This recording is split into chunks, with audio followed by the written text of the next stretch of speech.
Good evening. Welcome to Chiller Night Theater. I am your guest host. Yes, some of you might notice that I am not the one and only Jack Shadow. I'm Brian Hogue standing in for Jack Shadows. He has graciously asked me to do so once again. He's out doing monster stuff. Busy time of the year. We've now made it into October. I hope you're all settled in and ready for a chiller. Tonight we play the 1947 Scared to Death, starring Bela Lugosi and George Zucco. So, well, let's hope the title doesn't actually do what it's alluding to.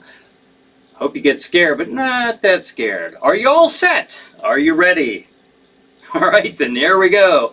Turn the lights down low. Pull that blanket up around you tight and get ready for fright as I present the 1947 Scared to Death.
Yes, Doctor.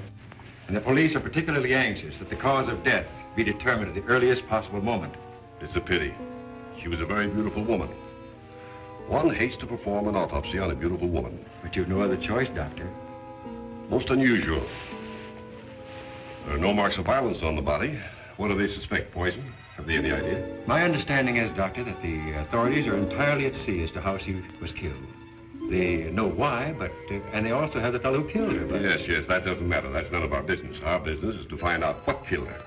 And yet, one often wonders, what could have caused the last thought that was cut off by death? If it was spoken now, what would it be? Yes, you're here. You found me at last. But you know if you kill me, I warn you. Don't come and outstep. No, don't, please. Don't. No, I told you I didn't want the bandage. Why, Laura? Why are you so opposed to the bandage? Does it remind you of something, perhaps? What do you mean?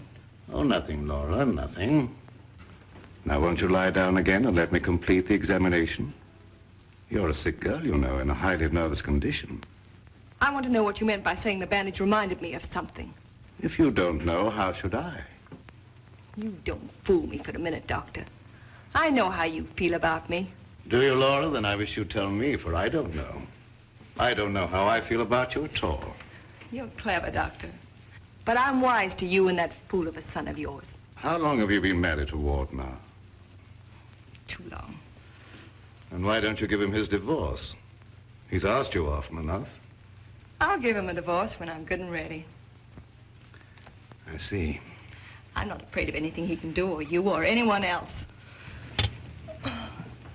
What's that? Your heart's beating like a trip hammer. I must warn you that this high state of nervous tension... What's that noise?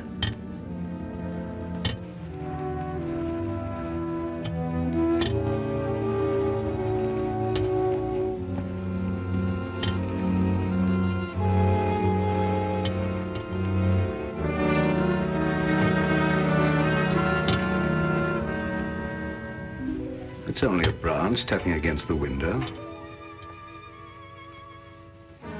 Now, my dear Laura, if you want me to help you, you must tell me what it is you fear. I told you I'm not afraid of anything. I know what's going on here. Someone's trying to scare me out, but it won't work, see? Here I am, and here I'll stay until I rot. I'm afraid there's more truth in that than you suspect. Laura, I must ask you not to cause Father any more trouble. I don't want you threatening him, you hear? You too. You're so cute. I'm sure you want to be alone. You're not going to make him pay for my mistake. What are you going to do about it? I'd like to. You'd like to choke me, wouldn't you, Ward? You haven't got the nerve. Here. This is the only thing you ever gave me. You can have it back. She's right. I gave her this when we were married. It's the only gift that ever passed between us. Ward, what do you propose to do about Laura? What can I do? She won't leave me. She won't give me a divorce. Well, things can't go on this way, you know. Dad, what is the matter with her? What do you think is wrong? I don't know. She wasn't this way until she began getting those letters from abroad, you remember? Yes, it had something to do with those letters. But you would have thought that when they stopped coming that... What is it, Elizabeth? There's a patient, Doctor, a Mrs. Williams. Williams? That's the name she gave, and she's decked out like she's going to a horse show. I can't see anyone today. Ask her to make another appointment. Dad, please don't let what has happened interfere with your practice. Oh, very well. Send her in a few minutes. Sure, Doctor. Oh, yeah, that Bill Raymond's waiting. Do you want to see him? Who's he? That private cop who's always hanging around just hoping somebody gets murdered. Oh, yes. He's probably come for his check. Take care of it, will you, Ward? Yes. Elizabeth, Yes. this for you. Gee, thanks, Mr. Roaring. But this belongs to Mrs. Van E, doesn't it? Not anymore. It's all yours. She won't get sore, will she? I don't want to have any trouble with her. You know how she is. I know. We all know, Elizabeth. And I want to thank you for your patience. Run along now, Elizabeth. Yes, Doctor.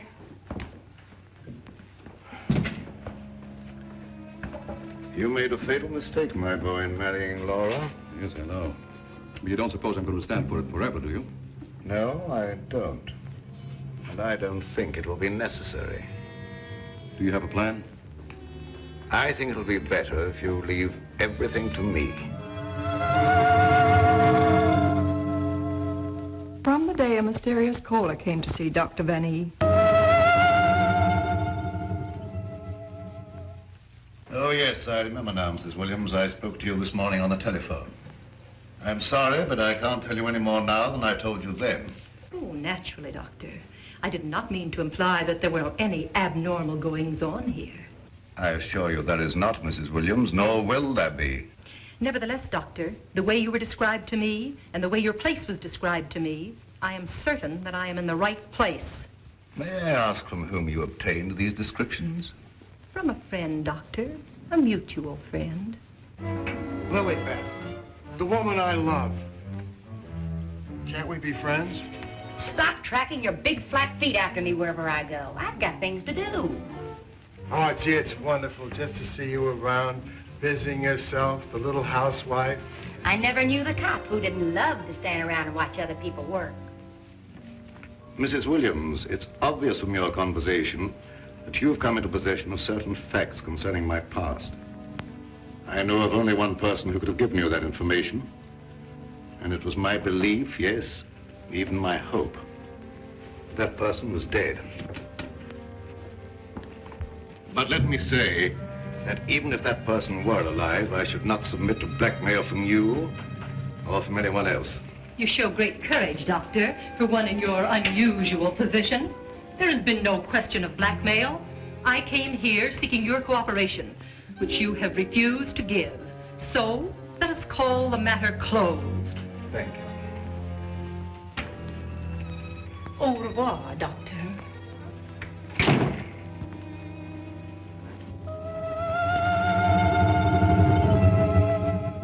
Then came this sinister pair.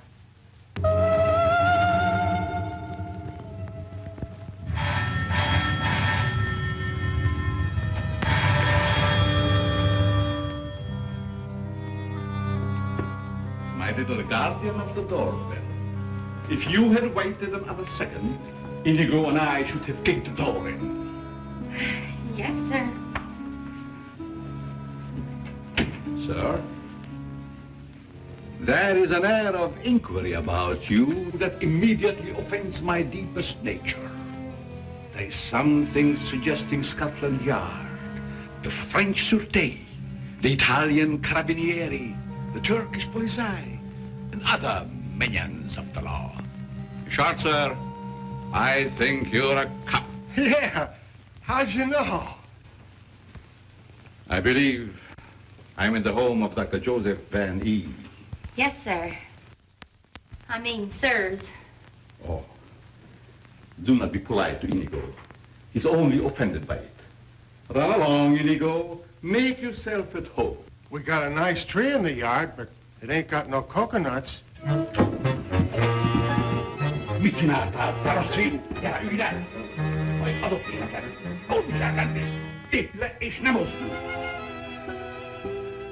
My little friend Inigo is deaf and dumb. He cannot hear and he cannot speak. But he reads the lips, and I would advise you to say nothing to annoy him. For his temper is short, indeed.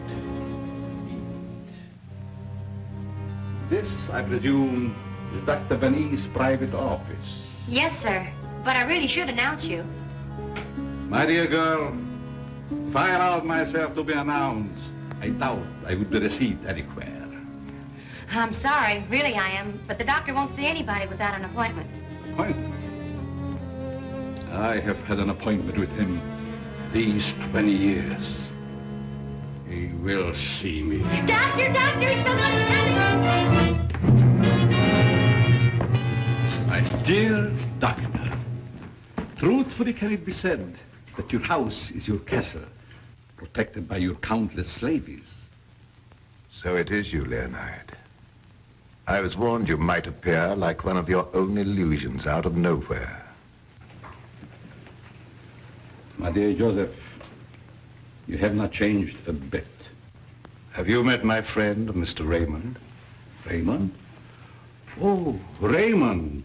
No doubt a relative of the great magician of the same name. Mr. Raymond is our private patrol officer. He keeps an eye on the premises for us. And other comings and goings. A very good idea, my dear Joseph, to have a private bodyguard at your beck and call. Well, you fellas are old friends, I can see that. Oh, yes. Old friends. Well, then maybe you'd like to be alone to talk over old times. A very good suggestion. Thank you, Mr. Raymond. I won't be far away, Doc. Well, so long, Mr. Leonide. Don't pull any more little men out of your hat. Well, Leonard, what brings you to me after all this time? The long arm of coincidence, my dear Joseph. Simply the long arm of coincidence. Aren't you glad to see me again? No, I can't say that I am. You with your foreign background and I, what have we two in common? Always truthful, Cousin Joseph. As when we were young men. You might have said no and saved your career. But you prefer to tell the truth and ruin yourself. What do you want here, Leonard? A few days' hospitality, my dear Joseph. Nothing more. Is that too much for one cousin to ask of another? Remember, we agreed not to think of each other as cousins again, Leonard. Bygones, my dear Joseph. And I'm willing to forget. And I suggest that you do the same. You've grown older, Leonard, but there may be something in what you say. I'm not one to hold a grudge. But don't do anything that will make me regret my action. You have my promise. Now, if you will show me to my room. Oh, I should say, I have a traveling companion from whom I am inseparable. Who? Inigo, a dwarf, one of the little men. He became very much attached to me when he lost his master. You do not object? What good would that do? How true. Very well. You may have the room next to my daughter-in-law. I know you'll like that. Oh, yes. The lady who I'm told has an utmost horror of having her eyes blindfolded. A phobia of most interesting origin, I dare say. Something to think about. That night, my husband questioned Leonard about my past.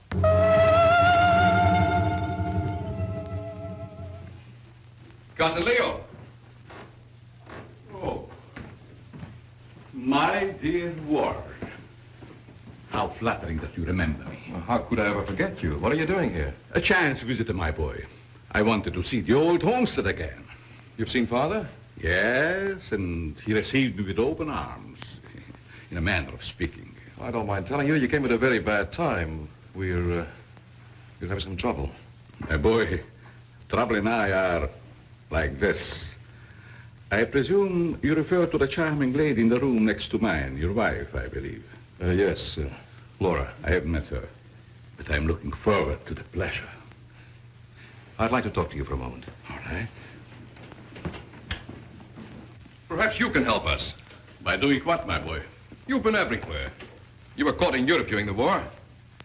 I'd like to show you something. You may be just the person I'm looking for. If I can be of any service. Did you ever hear of a dance team called Renee and Lorette?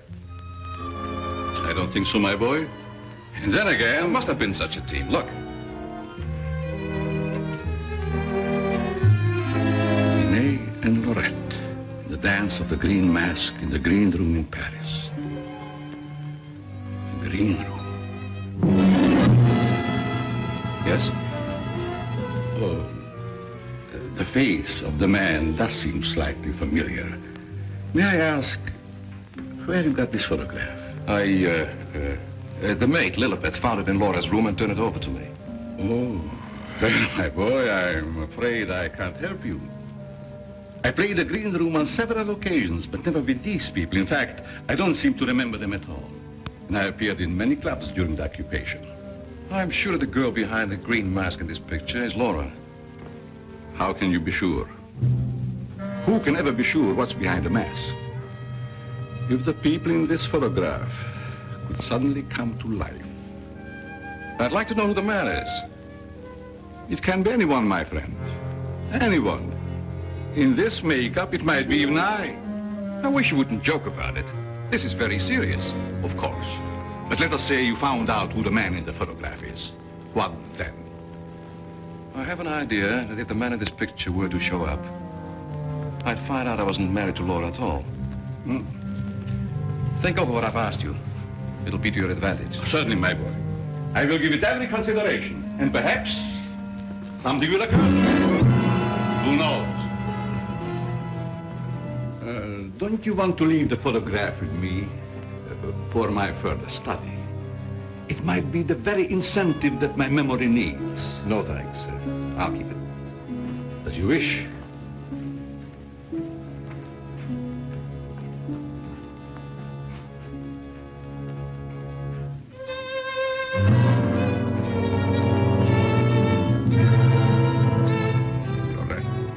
Lorette. I'll make a bet the man in green will get you yet.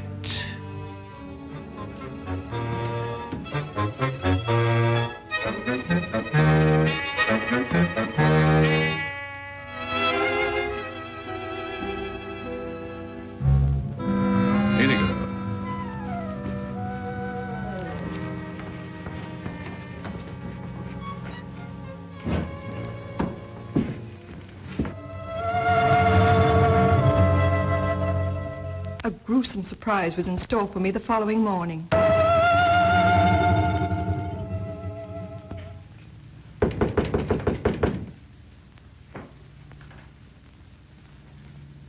Who is it? It's me, ma'am. What do you want? The afternoon mail. You wanted to know when it arrived.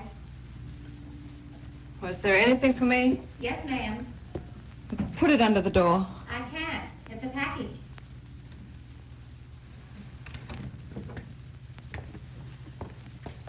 What's in it? I don't know. It's against postal regulations to open other people's mail. That's never stopped you before. I'd like to know what you mean by that remark, ma'am. Oh, shut up and get out. Don't you want me to help you open it? No, I don't. Get out. It's addressed to you in green ink with a warning. Look out for the man with the green mask.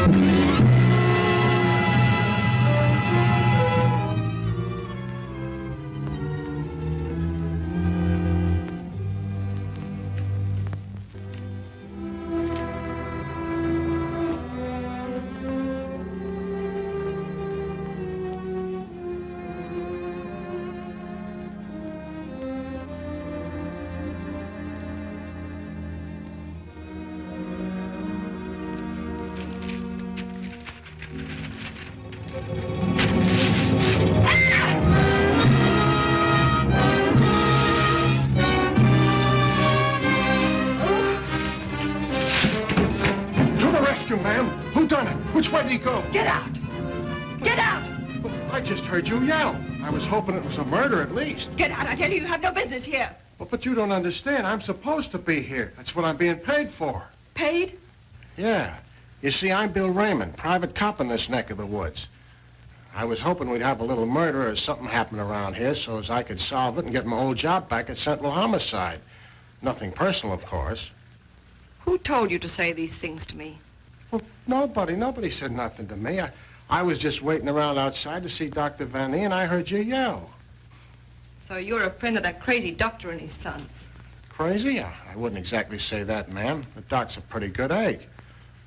You wouldn't want anyone to say you was crazy, even if you... You can go back and tell them I'm not afraid of being murdered by you or them or anyone else. No, I don't guess you are, ma'am. Still and all, if you was to get murdered and I was to find out who done it, it'd be kind of a break for me. That don't beast the kosher. I wouldn't say that to you, lady, even if I knew what it meant. Now will you get out? All right. I can take a hint. Nice little bedroom companion you've got there. Get out. I'll go, but don't think I'll come running next time you yell. I'll know it's a fake.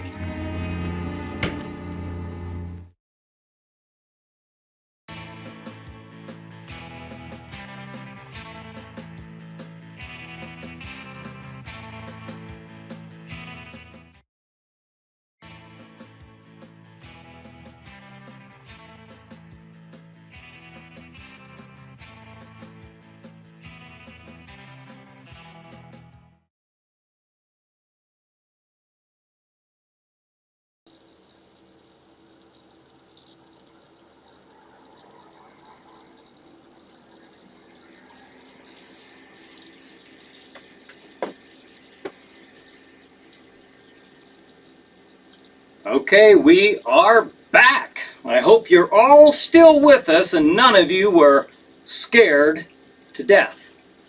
Okay, just like to check. This movie was made in, it was actually completed in April of 1946, but it was released on February 1st, 1947. It was, some of the other titles for this movie is Accent on Horror and The Autopsy. See the lady laying there on the autopsy table? I guess that makes sense. It's produced by Golden Gate Pictures, and it was made for $135,000. Can you believe that? It's hard to imagine nowadays, but yes, budget of $135,000 with real actors, had real actors. And it stars, speaking of actors, of course, Bela Lugosi as the Professor Leonide. We all know Bela Lugosi, obviously, as Dracula. Pulled out the old VHS for a visual demonstration there. Dracula, 1931 Universal Horror. Perhaps Bela Lugosi is best known for playing the Count in that movie. He's known, of course, for White Zombie, The Raven, Mark of the Vampire, The Black Cat. And here's another one I found just before I came in to host the movie, to Return, The Return of the Vampire. So, another Another oldie but goodie. Now, I mentioned the budget just about a minute ago, $135,000. Some of that budget, no doubt, went to not only paying the actors and the cast and crew, of course, but for the Keller. This is the only Keller movie to star Bela Lugosi. He had been in another Keller movie prior to this in 1930. Can't think of the name off the top of my head, but doesn't really matter. But he was not the star. Tonight, he is one of the stars of the movie, and it's the only Keller movie that he has starred in. So, thought that was an interesting point of interest there.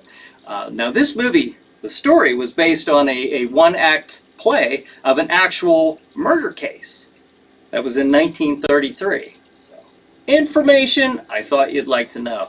What do you think about tonight's movie?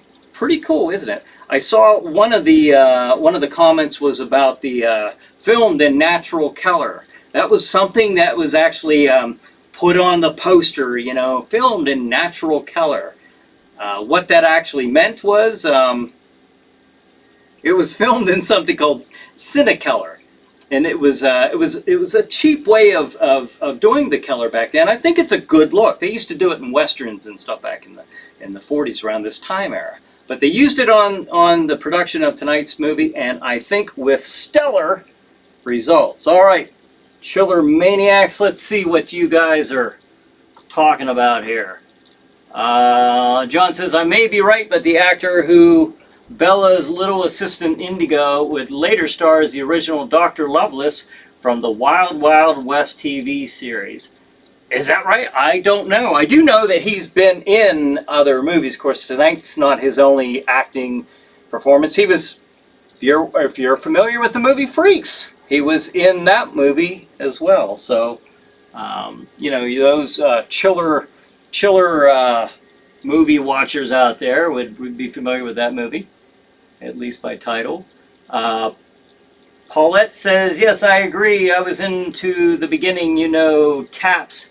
Jason. Oh, okay. Now this is in reference to ghost hunting. We were talking about the voice from beyond the grave as the young lady's laying there narrating. And I'll talk a little bit more about that in the next segment, a little bit further in the show. But Taps, Jason Hawes, Grant Wilson. I stayed away from the spin-offs of Ghost Adventures.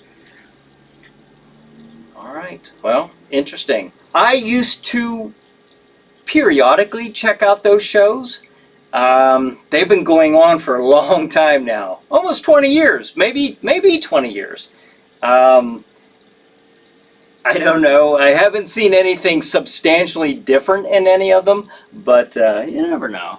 They keep making them. I suppose they're gonna see something. I suppose. Tom says, never get used to seeing Bella and Keller. No, no, you wouldn't. He was only ever seen. I think one other time, besides his small part in a movie in 1930, this movie, of course, and then I think there was a documentary of him giving blood or something. It wasn't a movie, but it was something that was filmed in Keller. Not many film clips out there of old Bella and Keller. Let's see. Let's see, here we are. Folks are exchanging salutations. Let's see. Tom says, who you calling tomorrow, Paul? Paul says he's going to call, I think, me tomorrow after 4. Okay, cool. All right, I'll leave the phone on. So, that looks about it. I hope you guys are enjoying the movie. We'll talk a little bit more about some of the other actors in the next segment. So, are you all set? Are you... Come on, crystal ball. Paul says stay away from Ouija and tarot cards. Ouija board and tarot cards. Some creepy stuff there, no doubt. Some creepy stuff. All right. Are you guys all set to return to Scared to Death? All right. Then away we go.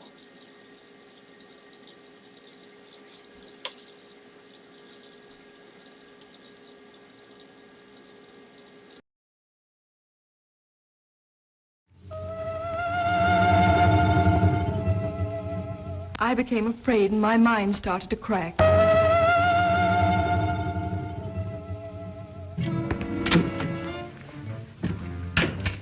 Lilybeth, my melancholy baby, where are you? Where'd you get that box? I don't know what you're talking about. You lying little snoop going through my things. What'd you do with the picture? Where is it? I didn't see it. That's the last time you put your hands on me. I'll give you one more chance, and then I told you I don't know where the picture is, and I don't know what you're talking about. Been you all the time going through my things, opening my mail, rapping on my door at night. Now you're blaming me. I've never touched anything of yours. You've got my robe on now. Where'd you get that? I was just trying it on. Mr. Ward gave it to me. He said you didn't want it anymore. I'll tell you when there's something I don't want. Oh, shut up. It's only a dummy. A dummy? Where'd you get that thing? I suppose you're going to tell me you don't know anything about that either. Oh, I bet it was in the box. In the box I brought up for you, that's what. There were no stamps on it. How did it get in the mail? I don't know. The doorbell rang, and I thought it was a mailman. I opened the door, and it was sitting there on the stoop. You're lying. No, I'm not. I don't mind telling a lie now and then, but I'm not lying now, honest. Trying to scare me out. I'm not leaving. No, but I am. You come here. You and Mr. Ward are pretty thick, aren't you? Thick? Yes, thick like your head. He's fallen in love with someone else. Who's she? I don't know. It's not me. I know it isn't you. I know all the signs. He's fallen in love with some simple-faced man. There's always a way to get even with them. I've got to find that picture. Otherwise, they won't know what he looks like. I've got to send it to the police. He won't dare touch me. Who do you mean, the man in the picture? Have you seen him? Maybe I have, and maybe I haven't. Maybe I saw him go behind the thicket, or through the wall, or under the house. He's here in the house? Yes, I let him in. I let him in. He was waiting outside to get you, Miss Laval. Miss Laval. There's nothing safe from your prying eyes, is there? You think you know everything, don't you? I know why you're afraid, and I know what you've done. No, I'm not so thick. I'm not as thick as you think I am, Miss Laval. That head's supposed to be you, kind of a calling card. I'll remind you that... Why, you...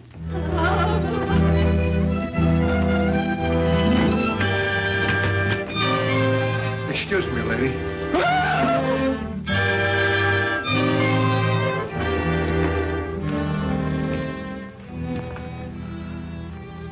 Oh, I'm afraid. I'm afraid. Where are you hiding?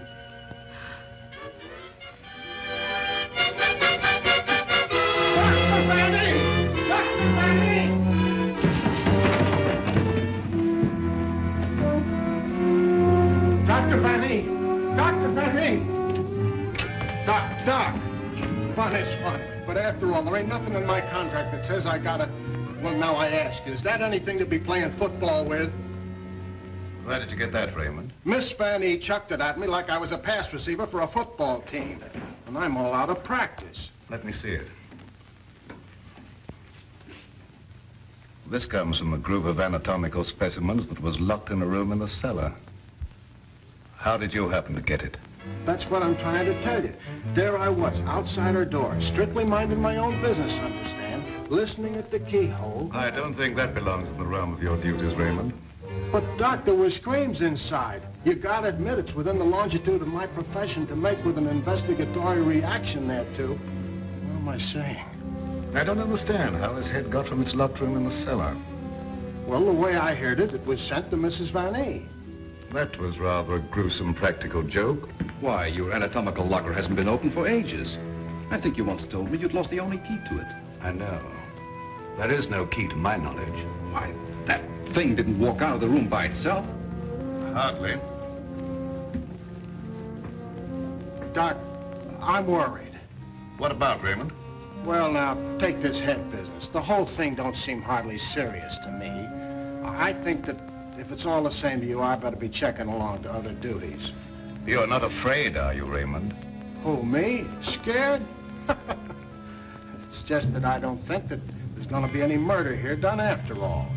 That's too bad. Well, it's not your fault, I guess. It's just not my lucky day, that's all. Thank you, Billy Beth.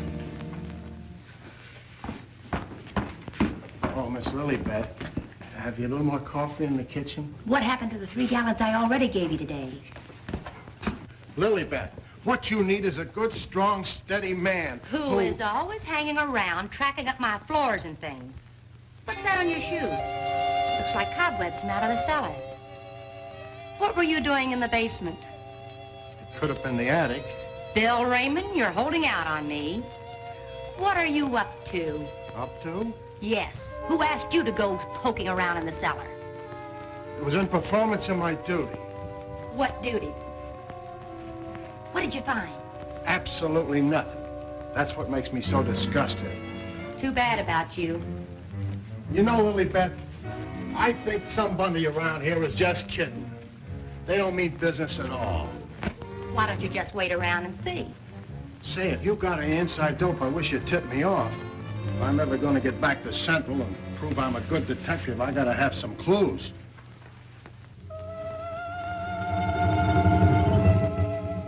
Yes, I was scared. Scared of my life.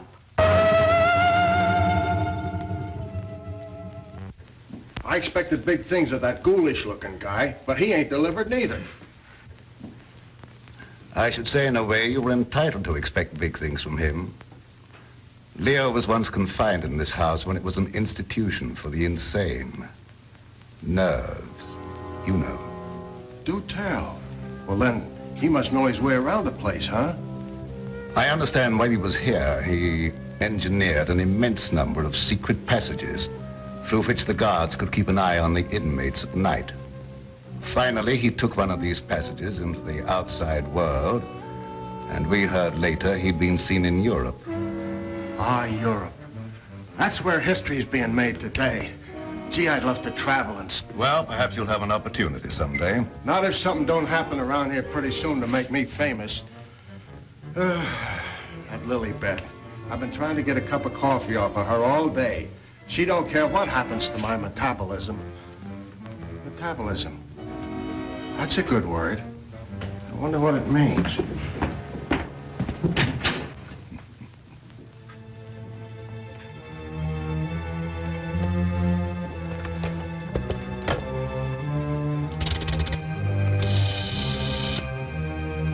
Operator, I want the police right away.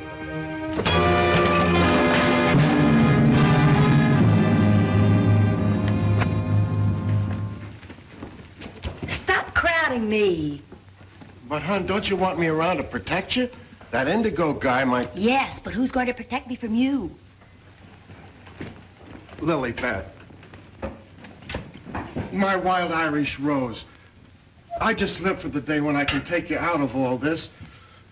When I can slave and get you the luxuries in life. Gee, I'd gladly work my fingers to the bone to buy you expensive motor cars and furs and jewels and things and serve you breakfast in bed. What's the matter with me? Am I crazy? Yes, and I'd hate to hang by my neck until you got me all those things. Yeah, you might get a little blue in the face. Still and all I gotta do is to find myself one slightly murdered body, and I'm in. Stop looking at me.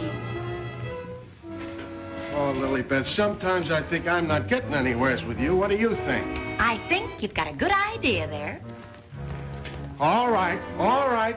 You'll be sorry someday when you see my picture in the paper. Wait and see.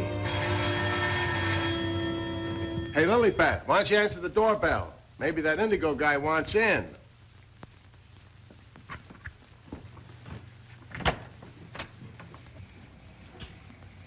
The doctor ain't home. You'll have to call some other time. Don't be silly. Don't say I didn't tell you. Close the door on your way out. Hey, wait a minute. Well, if it isn't Bull Raymond. Shh, Terry. You trying to ruin me? Ruin him. Come here, Bull. Meet Miss Cornell. How do you do, I'm sure. Likewise. How do you happen to be out with him? Cute, darling, don't you think? Flat at both ends, head and feet. You've heard me speak of him. Bull Raymond. Bill Raymond, if you please, Mr. Terry Lee, you so-called reporter. How do you happen to be out with a dish like this? Jane Cornell. Good for dull days in a man's life. Mr. Raymond. Oh, yeah, I remember. Terry told me about the time you shot up the dressmaker's dummy. Huh? Yeah, he said you closed in on what you thought was the murderer, but it turned out to be the dressmaker's dummy, and you shot it full of holes while the real murderer got away. My pal. So this is where you've been hiding after they kicked you out for that fiasco, huh? Bold Bill, I mean? What are you doing here? Can't a man rehabilitate himself in peace? Here I come, looking for an honest crime around here so I can solve it and get myself back to Central. And you come along and... Where's the body, Bull? Bill? There ain't no body. That's the trouble. No, let's keep it friendly. Friendly? What do you mean? Let's have it. Who killed who and why? Are you kidding? Did somebody get knocked off around here? Look, I don't like to be kidded either. Where is it hidden, Sherlock? Oh, Terry, you've been on the police beat so long that... Now listen, Bill, you know me well enough to know I wouldn't come out here just for the ride. Not when I could be, It just so happens there was a call to the police. Came from out here. And I happened to be there when it came through. Miss Cornell happens to be the operator. So she tipped me off. Told me the line had gone dead. So I smelled the story, and here I am for an exclusive. You see what I mean? What's in there?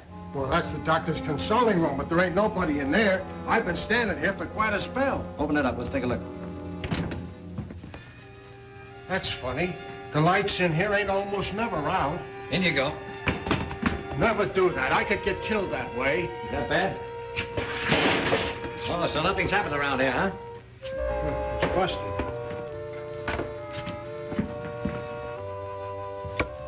There, see? Like I said, there ain't nobody here.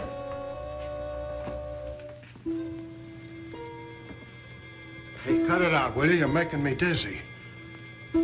Well, sure, somebody stumbled over it and pulled it out of the wall. Could happen anywheres.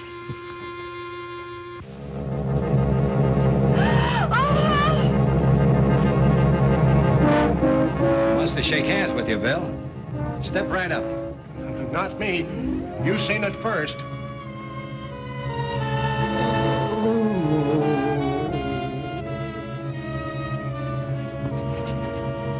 Doc!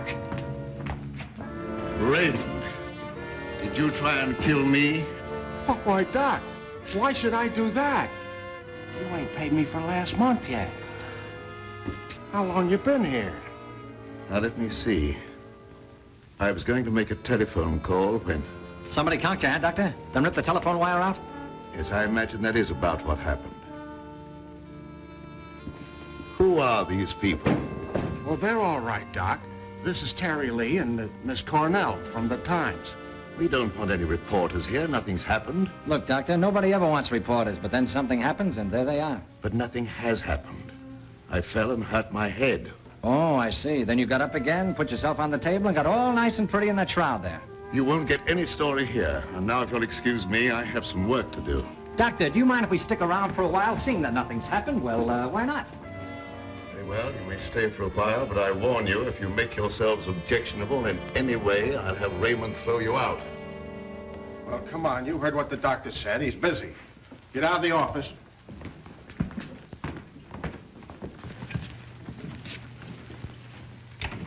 Probably a pretty nice guy, caught in a tough spot. That's the way I see it. You wouldn't want me to tell him you got kicked out of homicide, would you, Bill, old boy? Oh, Terry, you're my pal. You know that, don't you? Would I kick you out? You would if you could, Bill. Now, why can't we have a little talk, quiet like? Well, if you just follow me in the parlor over here. Oh, me too, darling, me too. Darling knows everything about everyone, and that's how I learned. Did that? I just sit at his feet and listen. Yeah. Baby, I'm going to miss you an awful lot when I grow tired of you. Now, remember, you're just going to listen. Well, of course, darling. What else do I do when I'm with you? Sit down. Now, as I remember it, there was a singer at the Click Club who called herself Flora Laval. Didn't she marry young Ward Vanny a couple of years ago? I don't know nothing about it. Oh, yes, you do. It was just about the same time that you had that affair with the dressmaker's dummy. Oh, yeah. Yeah, now I remember, Terry. You're right. You're right. She was down at the Click Club, and it was her that married Ward. Wasn't that on a bet of some kind?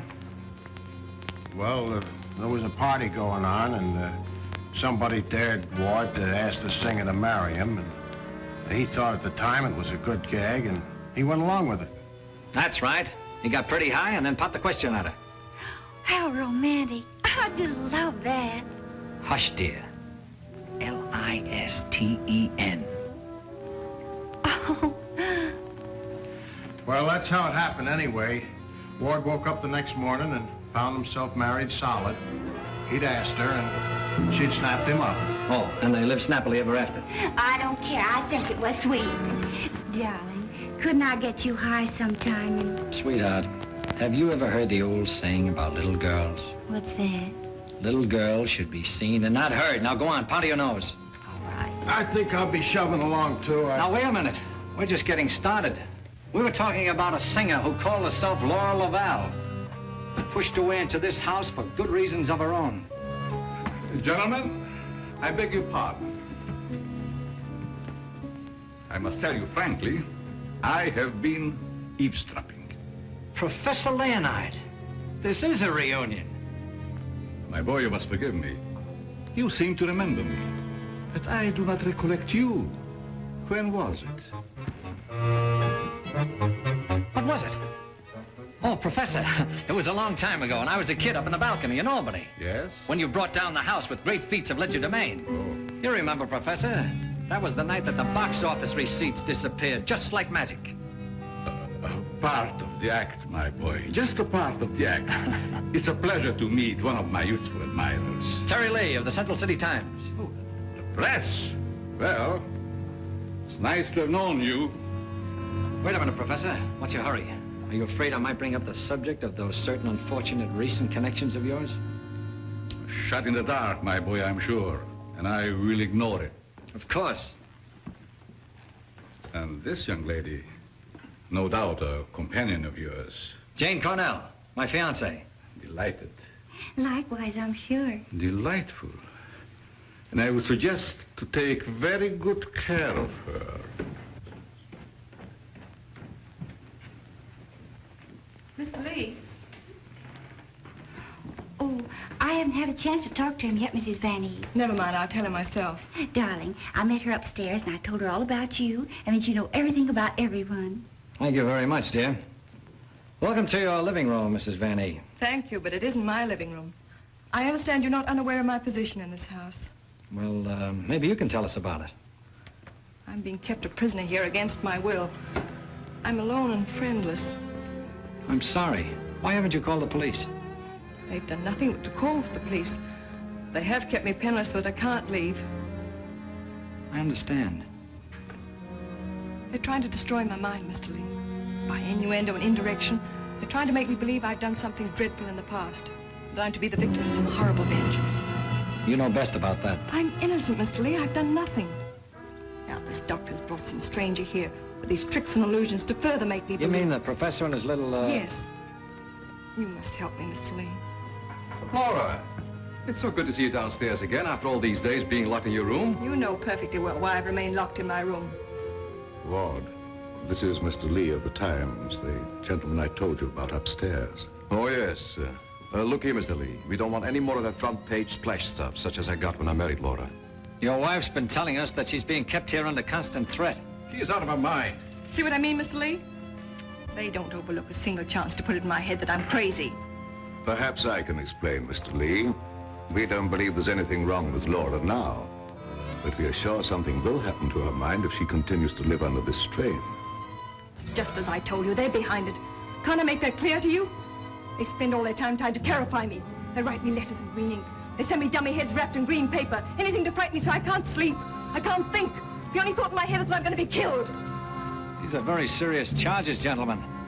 And I might say it'd make a perfect front-page splash. Lee, if you dare print a word about those ravings of my wife... Don't do anything to make me think they aren't ravings, Mr. Verney.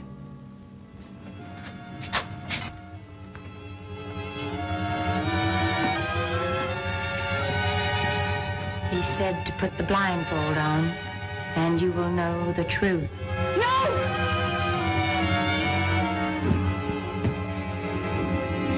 What's wrong with her, Doc? Quiet, Raymond. You don't mean that she's...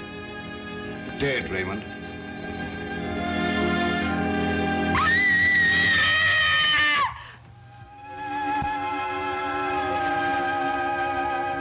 then I knew that he was here.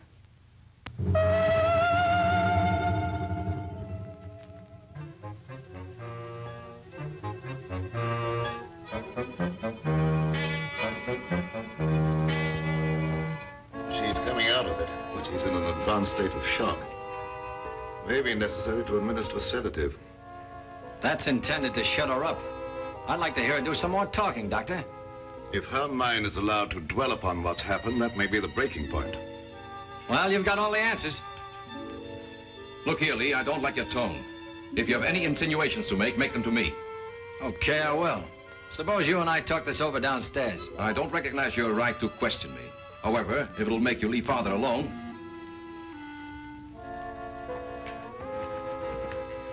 Bill, fix yourself a chair right outside the door and don't leave until I get back. Sure, sure. But what about Lily Beth? Don't she rate nothing around here? Now, Lee, first I'd like to see your credentials. You're busting here saying you're a reporter. That's the old turn the tables gag, Vanny, but if it'll make you any happier, take a look. All right, you're a reporter. But I still don't understand how you and the young lady got the news about our troubles. Do you really believe that story, Lee? Do you in your right senses really believe that we are keeping Laura a prisoner here? That's what the lady says. She said that... Nonsense. Nothing would please me more than if she got out. Look, I don't get any of this stuff, Vanny, but there's a tricky deal going on around here, and I intend to sit in on it. Too bad I can't flash the city desk to make ready for a front-page replay. Yes, isn't it? Either your wife is the victim of a well-plotted program of persecution calculated to drive her insane, or she's the witch you say she is. You're the fellow with the nose for news. What does it tell you? It tells me that right now I'd like to know where your disappearing relative is.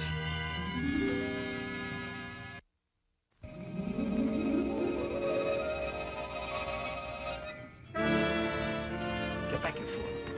What's out there? I have a right to know.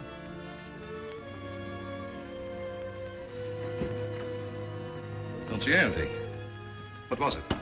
It isn't possible. It isn't possible, of course. What do you see out there, Lee? I've had enough of this. Come on.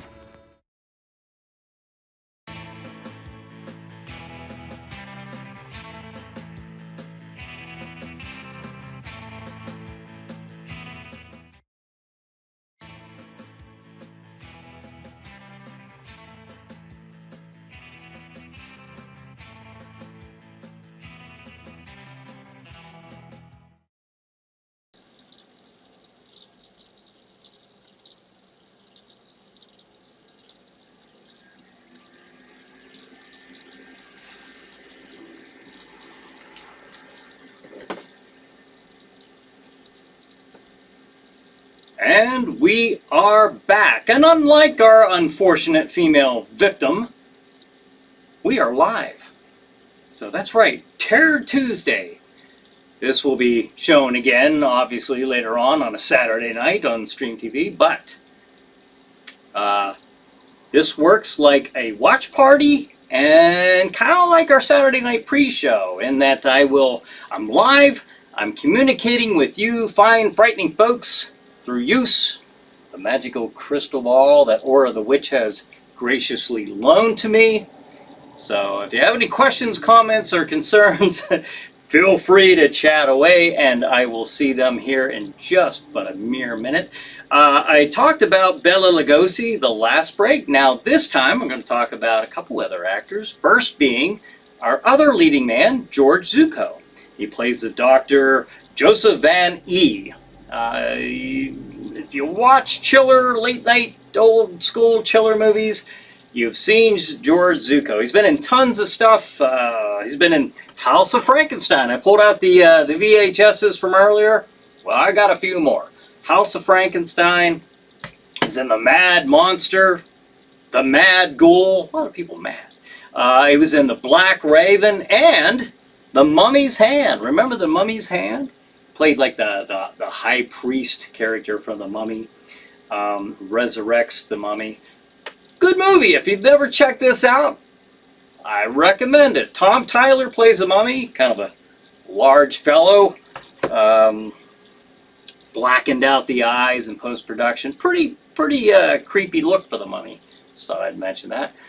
Molly Lamont. She plays Laura Van E., our unfortunate victim lying on the table. Now, this is probably the first movie that was actually narrated by a corpse.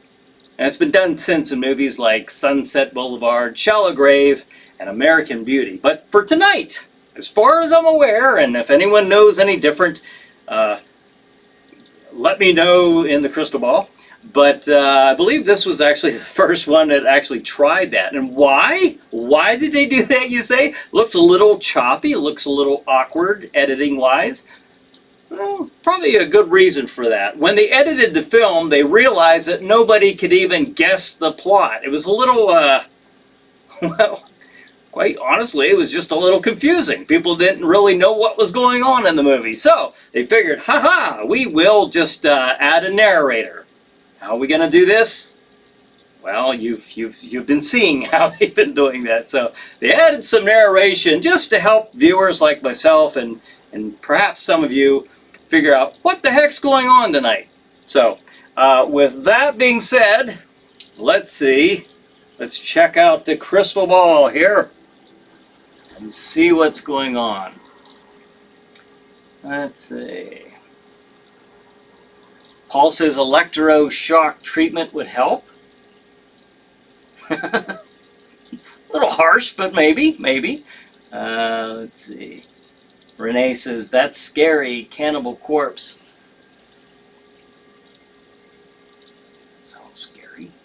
Alright, so how are you guys enjoying tonight's movie? We've got Bela Lugosi. Hey, if nothing else, we've got an old school thriller, perhaps a whodunit in some regards.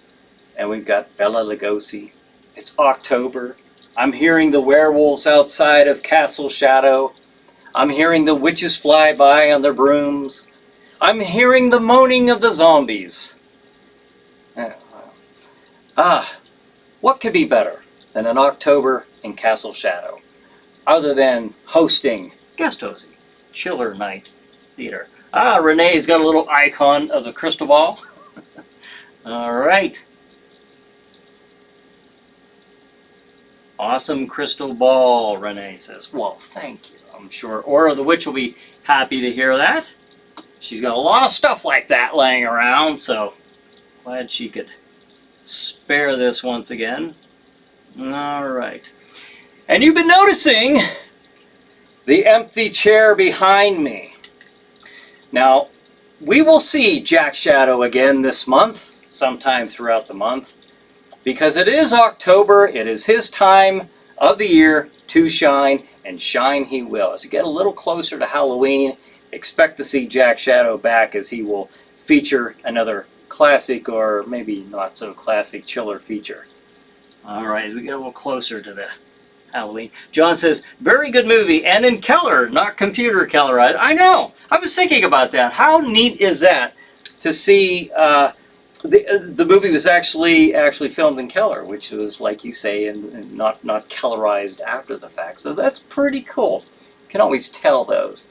But all right, I think we are all caught up. Now, with that being said, we are about to go back to Scared to Death. That's right. We're going back to the thrilling and chilling conclusion to 1947's Scared to Death.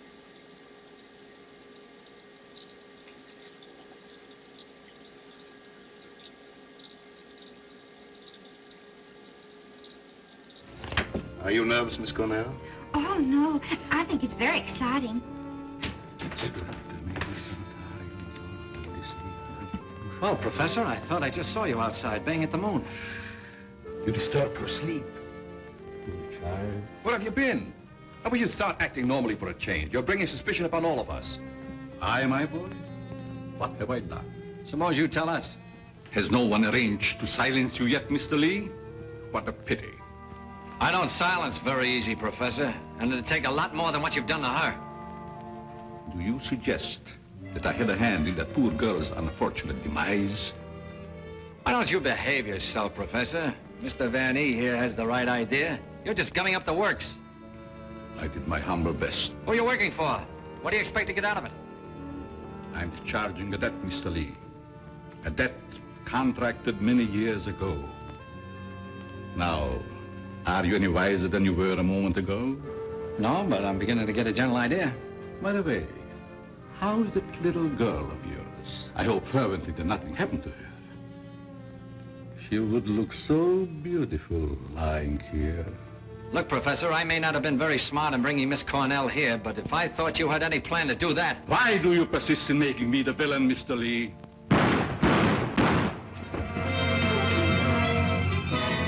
Now we will let you be the witness, Mr. Lee. I am here. The sounds came from upstairs, right? Always reliable. Now what are you rehearsing? In there, Terry! In there, it's murder!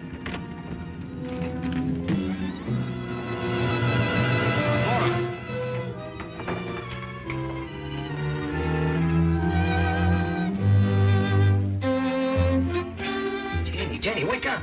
Wake up! Oh, Terry. Tell me, what happened? Oh, Terry, darling. Let me think. Everything went black and... Yes? Then it started to talk. What started to talk? I don't know. That thing. Now look, let's get back to the beginning. I left you here with Dr. Van E. Yeah, and then he gave Mrs. Vanny a shot with a long needle. Never mind that. All right. Then he said, would I sit with Mrs. Vanny? Okay. Where is she now? Who? Mrs. Van E. Where did she go? That's just what I asked you, Janie. Well, she was right here. Then Dr. Vanny went out. Then what happened? Well, then Bill Raymond came in. Oh, that's great. The two of you in the same room at the same time. How did you communicate with each other? Sign language? Oh, I don't care. All you do is make fun of me. I didn't ask to come to this, whatever it is. Oh, yes, you did, dear. Don't you remember? You said you wanted to see what the life of a reporter was like. Don't forget, Mr. Lee, one must not expect too much of certain types of mentality. Shut up, Bill Raymond. I remember you when you couldn't even make your X. Oh, I want to go home. We can't go home, darling. We've got to get a story. Why? You don't understand. Yes, I do. Why do we have to get the story? Who cares? She's got you there. All right. Now you tell me, what happened to you? Me? Oh, well, you said to stay outside the door, and I pulled up a chair. That's right. She was inside the door and you were outside.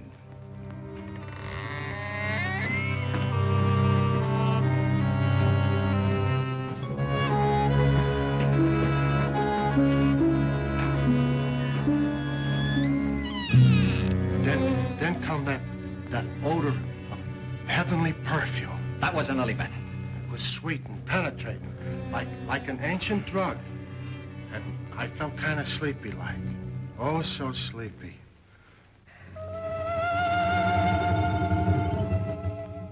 At last, he had me under his power.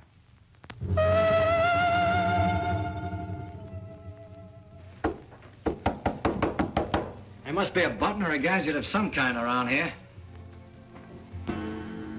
2 o'clock, almost deadline for the 9 o'clock final. Oh, Terry, what makes you think there's anything behind them walls? I've got a sneaking suspicion that the professor uses them for a disappearing act. I wish Lilybeth was here to make me a cup of coffee. Well, she's right over in the doctor's office. Why don't you ask her? Poor Lilybeth. I kind of hinted that all I needed was a murdered body, but I didn't think she'd take it personal. Will you stay with those walls? I've been around them 3 times, Terry. The thing I can't understand, if the professor was down here when the trouble was going on upstairs, he just had to be 2 different guys in order to have a hand in it. Oh, Terry, let's figure it out in the morning, huh? What's that?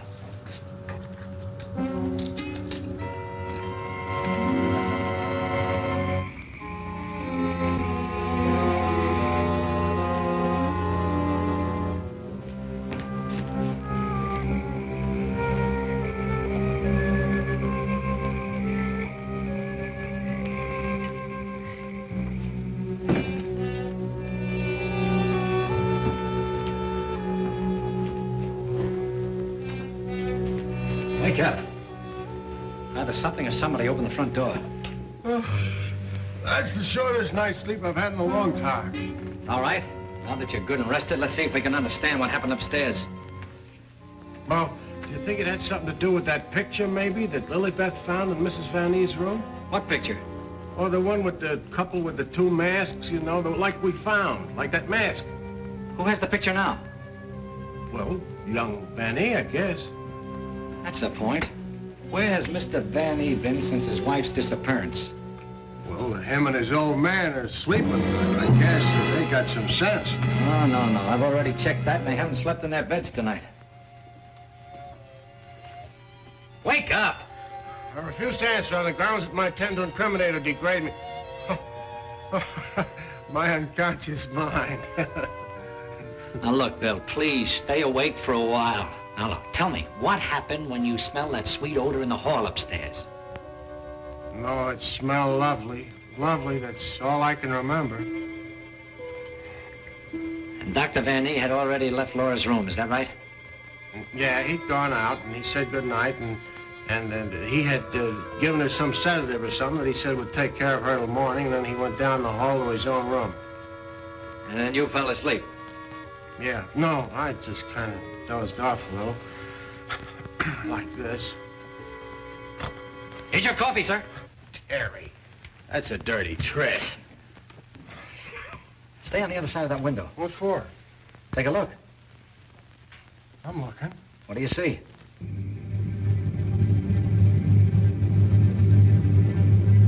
Why, it's Professor Leonard. You think so?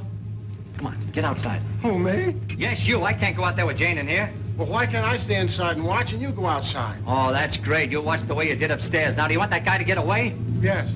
Standing there shaking in your boots. Aren't you ashamed of yourself? No. Well, you should be. Go on, Bill. This is your one chance to rehabilitate yourself. Wished I'd never even heard of the word.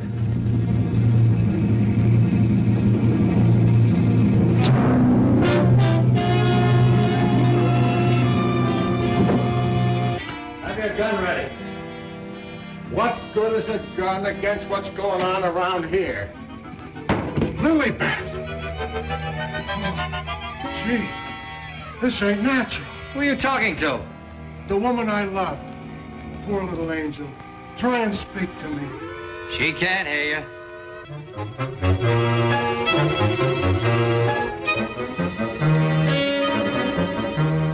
What was you doing outside? You're supposed to be dead. Now you stay right here, honey. I gotta catch that guy in the shrubbery. Oh, gee. What are you doing to me, Lilybeth? I got work to do. Lilybeth, be reasonable, will you? If you don't cooperate, I'll never get back to Central. Never mind, Raymond. Take care of Lilybeth. Lilybeth! Yeah, that's who it was. I opened the door and she fell right in my arms. Like she had something special to tell me. You notice that fragrance about her? And to think this wilted flower was once even as you and I. Take her back into Dr. Van E's office. What's she doing wandering around? She's supposed to be a corpse. What happened to that guy outside? Never mind. You found her. I never knew she was lost. I missed her. I missed her from my office. Will you please take her back? What are you going to do? Yes, Doctor, and what have you been doing?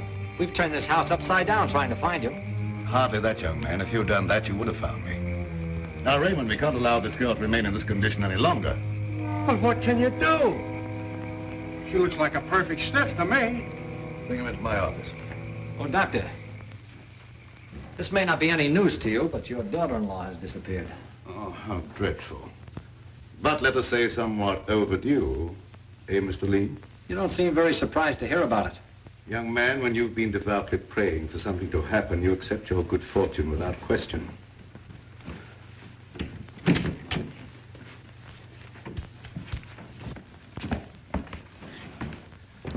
We thought that probably you might be able to throw some light on the subject. That's right, Raymond. Leave her there. There's absolutely nothing wrong with her. Huh? And you mean I've been pining away for nothing? She was put in a deep hypnotic sleep, that's all. But why? Why, Doc? Who done it? It was done so that she would obey certain orders that were transmitted to her. If that's true, then why did you declare her dead? I had my own good reasons. Would you give me one reason why you like to go around getting hit on the head? That must become a little monotonous. Mr. Lee, Are you sure that you saw what you thought you saw? Well, I'm not blind. I might be getting a little dizzy in this madhouse.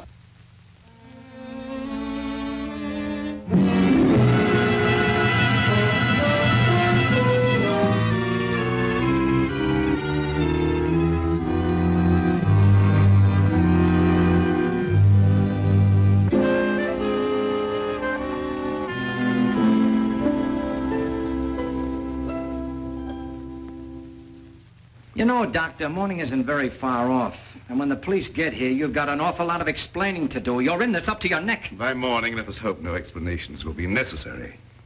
Everything will have explained itself. Poor little sleeping beauty.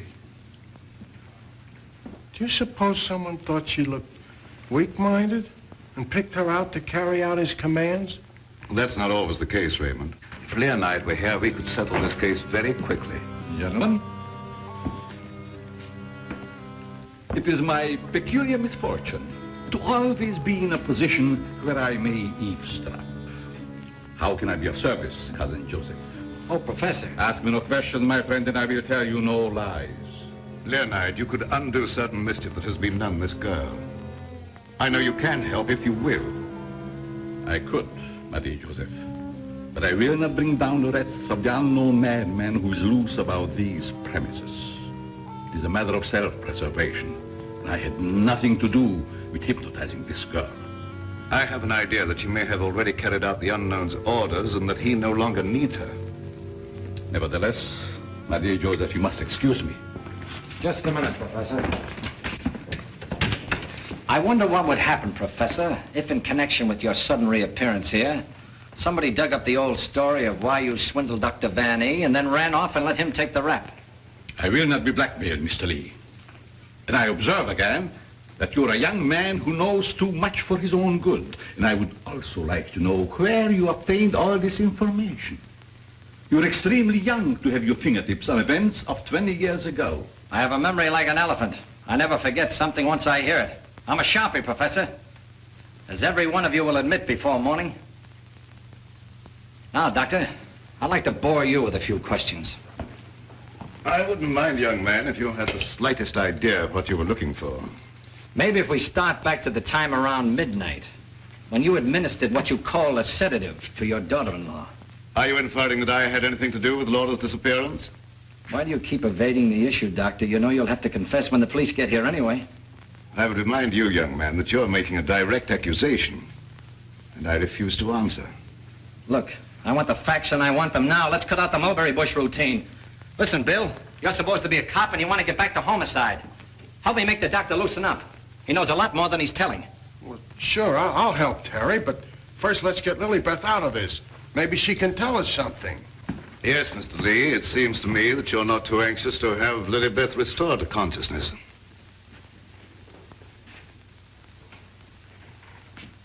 What do you hear, Doc? Her heart's in a very depressed condition. Someone's been giving her orders by mental telepathy. Hey, could I learn to do that? Supposing Lilybeth was in the kitchen, could I telegraph her a wish for a cup of coffee, huh? Perhaps, Raymond, someday when we have a little time, I'll indicate the principles of hypnosis to her. Thanks. Dear Joseph, the principle of hypnosis isn't as simple as you would make them believe. It requires long and patient study. But I will risk the wrath of the unknown. For I see you truly love this child. And for your sake, I shall use my knowledge. Oh, gee, thanks, Professor. You're solid.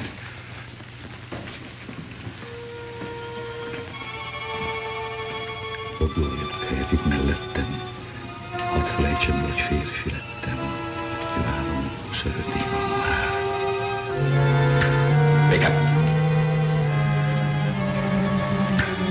Wake up. Lilybeth, darling.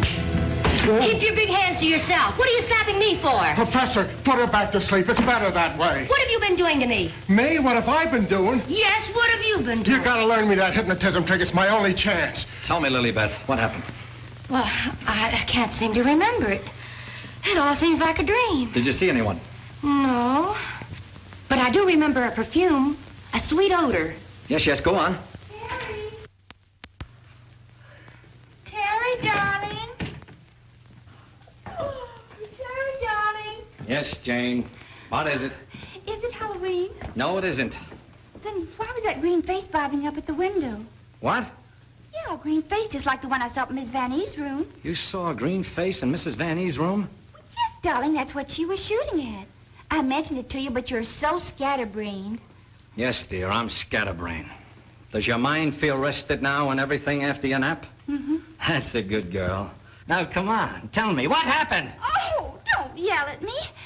I can tell you just how it happened. We were alone in the room, and Laura was going to sleep. And then she said, "Oh, take away the bandage." And I said, "What bandage?" And then she said, "Oh, don't shoot me. I didn't mean to do it." And then, the room got awfully black. I think somebody must have turned off the lights. Just like that. Go ahead, you're doing fine. Well... Yeah, the lights had already gone out. Uh-huh. And the room got awfully dark. You've already said that. Think hard now. You saw a green mask. It came out of the wardrobe. Like a moth? Yes, darling, just like a moth. Oh, how clever of you. It was just like a great big moth, and it flew around and Please around don't and make yourself any dizzier than you are. Now tell me the rest of it. Well, I just don't see how you could remember that it was like a great big moth. And did you see it? Were you there hiding in the wardrobe, maybe? No, I wasn't in the wardrobe. Now look, Jane, please, be yourself. No, I mean, don't be yourself. Just relax.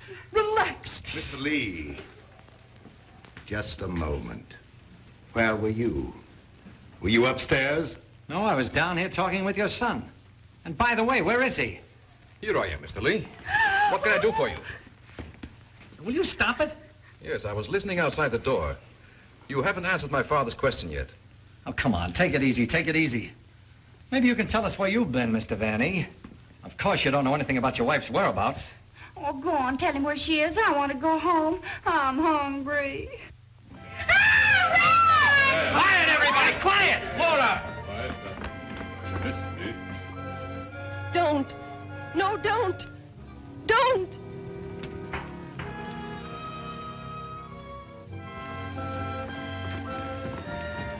Laura!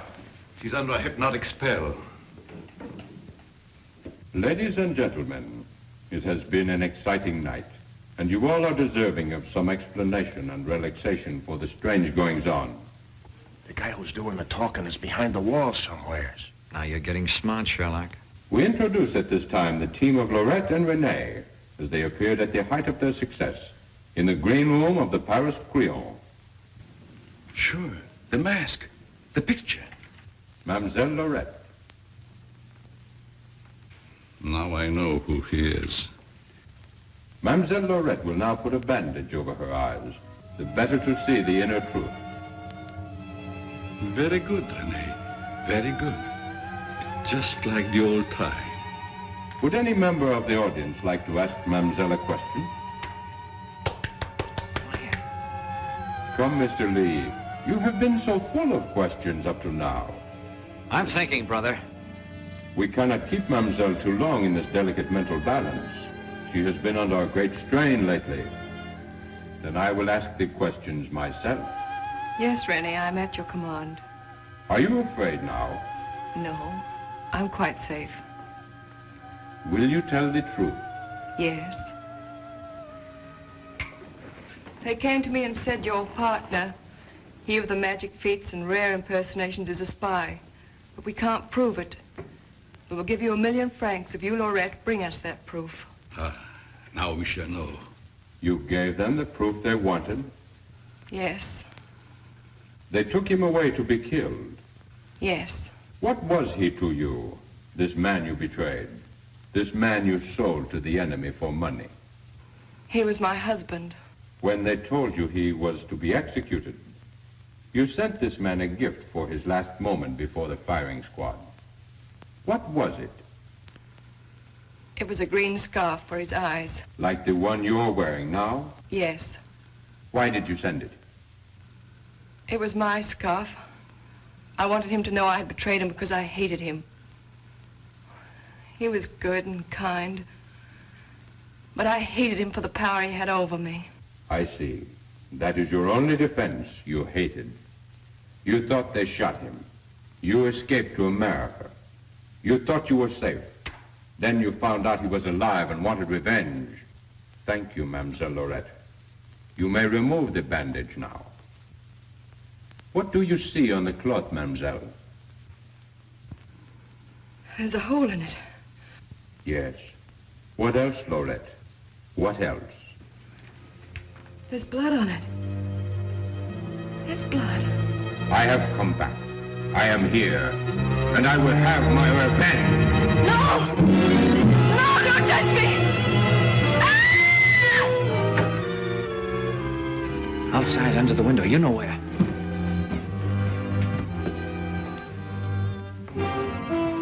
Yes, he had his revenge. She's been living in mortal terror that he'd find her. Just a minute, lady. You ain't going nowheres. Well, if it ain't Mrs. Williams, come along with me. Come on. You want me to slug you? Get inside. Hey, Terry, come here. Get a load of this. There's your man. At last I caught me a murderer. You're wrong. I never laid a hand on her. Nay, my boy, you kept your promise to me. You said you wouldn't touch her. But she's dead, ain't she? And you ain't going nowhere till we find out what killed her. And you, Professor, you know too much for your own good. I'm holding you, too. Now you're getting smart, Bill. Well, Professor, I see you two know each other. Yes. Rene was my assistant. I taught him everything he knows. He went out for himself and became a success. Later, we met in a concentration camp. And here we are. A small world, Mr. Lee. A small world, indeed. Terry, isn't this the place where you get the marriage licenses? No, dear, this is the morgue, Oh, darling, you say the cutest things. The mark. Oh! Now, never mind, dear. You just stay right here. Nobody will get you. Oh, but Well, Doctor, got anything to add to my story of the year? Who's this Rene? Rene was her husband. She turned him over for a sum. Figured the Nazis would take care of him, but he had ideas of his own. Look, Doc, was it murder? Do I finally get a break? Was she murdered? We're sending the report to the police. What was it say? Ah, come on, Doctor. Don't hold out on us. I didn't understand it at first, but I do now. There were no marks of violence on the body, and we found no internal disturbances. What does this all add up to, Doctor? Yes, let's have it. She was literally scared to death.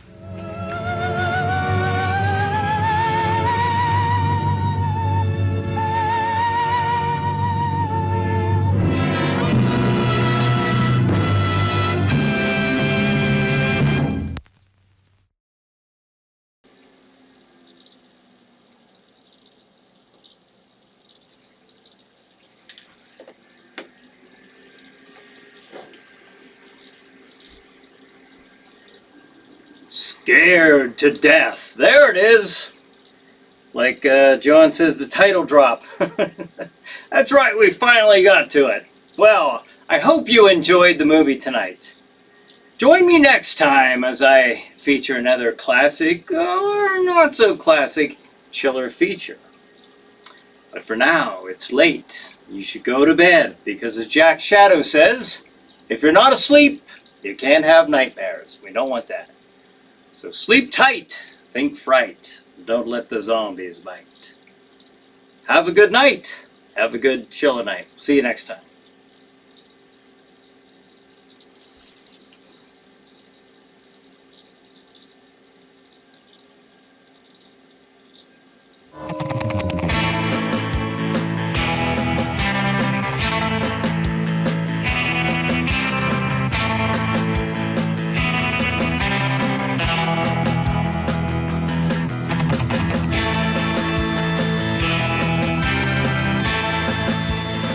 How many times do I have to tell you, just because something isn't good doesn't mean it's bad? Oh, jeez.